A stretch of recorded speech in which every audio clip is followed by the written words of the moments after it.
So hello student, আজকে আমরা শিখব ঘনক। ঘনক ঘনক কি?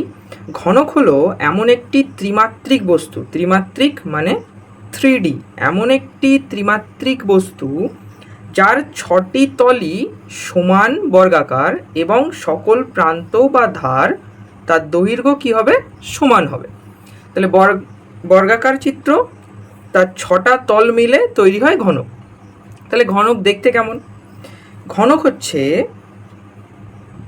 6টি বর্গাকার তল, একটা তল, দুটো, তিনটে, পিছনে 4টে, ওপরে একটা, নিচে একটা, মোট 6টা তল নিয়ে, এবং প্রত্যেকটা বাহু বা প্রত্যেকটা যে ধার তার দৈর্ঘ্য কী হবে? সমান, অর্থাৎ দৈর্ঘ্য, প্রস্থ, উচ্চতা তিনটেই সমান হবে।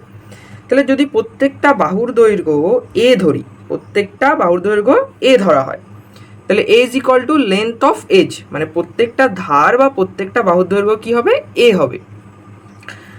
তাহলে এখানে মোট কটা বাহু আছে? মোট 12টি ধার। বর্গক্ষেত্রাকার যে ঘনক, তার টোটাল ধারের সংখ্যা 12টি, বা এজ কটা? 12টি। কোথায় 12টা? 1 2 3 4 5 6 7 8 9 10 11 12, মোট 12টি ধার। এবং তল সংখ্যা কটা? তল সংখ্যা হচ্ছে 6টি, অর্থাৎ সারফেস 6টি। তল কি কি? একটা তল, দুটো তল, তিনটে, অর্থাৎ পিছনের যে তলটা, তিনটে তল, সাইডে 4টে, ওপরে একটা 5টা, আর একদম সামনে 6টা। তাহলে টোটাল তল কটা? 6টা তল। মোট শীর্ষবিন্দু কটা?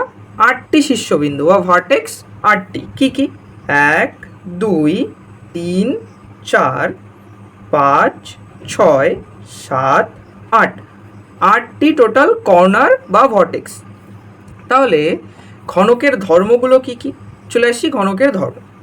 তাহলে 6টি বর্গাকার তল আছে, 12টি ধার আছে, 8টি শীর্ষবিন্দু আছে, প্রতিটি মুখের ক্ষেত্রফল সমান। অ্যান্ড মোস্ট ইম্পর্টেন্ট, সবথেকে ইম্পর্টেন্ট কি, যে ঘনক হচ্ছে এক বিশেষ প্রকার আয়তঘন বা কিউবয়েড, যার দৈর্ঘ্য, প্রস্থ, উচ্চতা সমান। অর্থাৎ কেউ যদি কিউবয়েড কি জানতে চাও, তাহলে অবশ্যই চ্যানেল ভিজিট করলে দেখতে পাবে কিউবয়েডের ডিটেলস ভিডিও করা আছে। তাহলে আয়তঘনক দেখতে কেমন? আয়তাকার, তল নিয়ে গঠিত,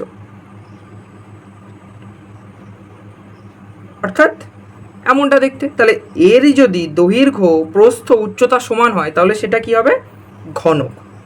তাই বলছে ঘনক একটি বিশেষ প্রকার আয়তঘন বা কিউবয়েড, যার দৈর্ঘ্য, প্রস্থ, উচ্চতা সমান। এবার চলে আসি, যদি ঘনকটাকে যদি খোলা হয়, বা ঘনকের জালিকা অর নেট, ঘনকটাকে যদি খোলা হয়, তাহলে আমরা কেমন চিত্র পাবো? এমন একটা চিত্র পাবো। তাহলে দেখো কটা তল? 1 2 3 4 5 6।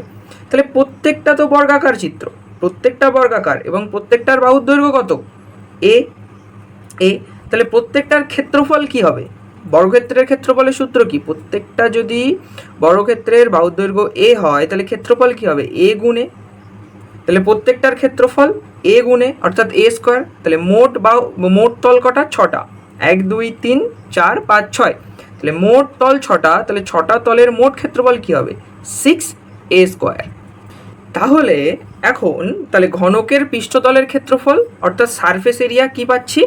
তাহলে 6টি বর্গাকার তল নিয়ে তৈরি, প্রত্যেকটি বর্গক্ষেত্রের ক্ষেত্রফল কত? এ স্কোয়ার। তাহলে 6টা, এরকম 6টা বর্গক্ষেত্র, প্রত্যেকটার ক্ষেত্রফল যদি এ স্কোয়ার হয়, তাহলে 6টা বর্গক্ষেত্র নিয়ে তৈরি একটা ঘনক। তাহলে ঘনকের মোট পৃষ্ঠতলের ক্ষেত্রফল কী হবে? 6a square. 6a স্কোয়ার, যেহেতু এরিয়া অর্থাৎ ক্ষেত্রফল, তাহলে একক কী হবে? বর্গ একক। একক হবে বর্গ একক। এরপরে চলে আসি ঘনকের আয়তন, অর্থাৎ ভলিউম। তাহলে ঘনকের আয়তন সমান কি হবে? এ গুণ এ গুণে, অর্থাৎ দৈর্ঘ্য ইন্টু প্রস্থ ইন্টু উচ্চতা। তাহলে তিনটেই এ, ঘনকের ক্ষেত্রে তিনটেই এ। তাহলে এ গুণ এ গুণে, অর্থাৎ এ কিউ। তাহলে ঘনকের আয়তন মানে এই যে ঘনক, এইটার মধ্যে কতটা জায়গা আছে সেটাকে এর আয়তন বলা হয়। তাহলে এই ঘনকের আয়তন কত হবে? এ কিউ। আর আয়তনের একক কি হয়? ঘন একক। তাই বলছে এ কিউব একক হচ্ছে ঘন একক। এবার চলে আসি আয়ত যে ঘনক, ঘনকের যে কর্ণ, ঘনকের কর্ণ দুই প্রকার। প্রথম হচ্ছে পার্শ্বকর্ণ বা ফেজ ডায়াগোনাল, মানে ঘনকের যে প্রত্যেকটা তল, প্রত্যেকটা তলের একটা করে কর্ণ আছে, কারণ প্রত্যেকটা তল কি, প্রত্যেকটা তলই তো একটা বর্গাকার তল, তাহলে প্রত্যেকের কর্ণ আছে। তাহলে বর্গাকার তল যদি হয় এবং প্রত্যেকটা বাহুর দৈর্ঘ্য কত? এ, তাহলে এদের কর্ণ পিথাগোরাসের উপপাদ্য থেকে বা পাইথাগোরাসের উপপাদ্য থেকে কি পাবো? অতিভুজ কর্ণ, মানে এটা অতিভুজ, তাহলে অতিভুজের দৈর্ঘ্য কি হবে? Root over a square plus A square, তাহলে রুট ওভার 2a স্কোয়ার। তার মানে একটা এ, দুটো এ থেকে একটা এ রুটের বাইরে আসে, এ রুট 2। তাহলে এ রুট 2 কী হবে? প্রত্যেকটা তল, যে তলের প্রত্যেকটা তলের কর্ণের দৈর্ঘ্য কী হবে? এ রুট 2 বা ফেজ ডায়াগোনাল বলা হয়। এবং দ্বিতীয় হচ্ছে দেহকর্ণ। দেহকর্ণ কি? Body diagonal. অর্থাৎ ভালো করে ছবি দেখলে বোঝা যাবে এই পাশের যে কর্নার বা ভার্টেক্স থেকে তার ঠিক বিপরীত পাশে, একদম বিপরীত পাশের উপরের কর্নার পর্যন্ত যদি একটা সরলরেখা টানা হয়, সেইটাকে বলা হয় বডি ডায়াগোনাল। অর্থাৎ এই প্রান্ত থেকে এই প্রান্তে যে কর্ণটা টানা হয়েছে সেটাকে বডি ডায়াগোনাল। এটার সূত্র কি? এ রুট 2। তাহলে তিনটে জিনিস জানলাম: পৃষ্ঠতলের ক্ষেত্রফল 6a স্কোয়ার, আয়তন এ কিউব, বডি ডায়াগোনাল বা দেহকর্ণ এ রুট 3। এবার চলো এই সূত্রগুলো প্রয়োগ করে কি করে অঙ্ক করতে হয় দেখা যাক।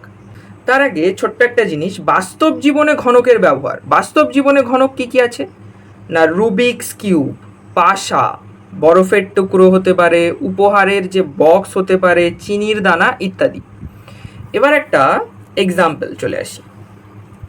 বলছে একটি ঘনকের একটি বাহুর দৈর্ঘ্য 5 সেমি হলে মোট পৃষ্ঠতলের ক্ষেত্রফল নির্ণয় করো, আয়তন নির্ণয় করো, দেহকর্ণের দৈর্ঘ্য নির্ণয় করো। মানে একটা যদি ঘনক আঁকা হয়, তাহলে একটা ঘনক সবার আগে এঁকে নিতে হবে। ঘনক কী করে আঁকতে হয় দেখে নাও। সব বাহুর দৈর্ঘ্য কী হবে? সমান হবে, সিম্পল। তাহলে এটা ঘনক। বলেছে একটি ঘনকের প্রত্যেকটি বাহুর দৈর্ঘ্য 5 সেমি, প্রত্যেকটি বাহুর দৈর্ঘ্য 5 সেমি, 5 সেমি, 5। তার মানে এ ইজ ইকুয়াল টু কত? 5 সেমি। তাহলে এবার কী কী বার করতে হয়েছে দেখা যাক। একের দাগে কি বলছে না? মোট পৃষ্ঠতলের ক্ষেত্রফল নির্ণয় করো। তাহলে ঘনকের মোট পৃষ্ঠতলের ক্ষেত্রফল সূত্র কি? 6a square. তাহলে 6 ইন্টু a স্কোয়ার মানে 5 স্কোয়ার, 6 ইন্টু 5 5 25, তাহলে 25 ইন্টু 6, 6 25 150 বর্গ সেমি। ক্ষেত্রফল যেহেতু একক কী হবে? বর্গ সেমি। দ্বিতীয়ত কি? আয়তন নির্ণয় করো। তাহলে দ্বিতীয় ঘনকের আয়তনের সূত্র কি জেনেছি? ঘনকের আয়তন এ কিউব।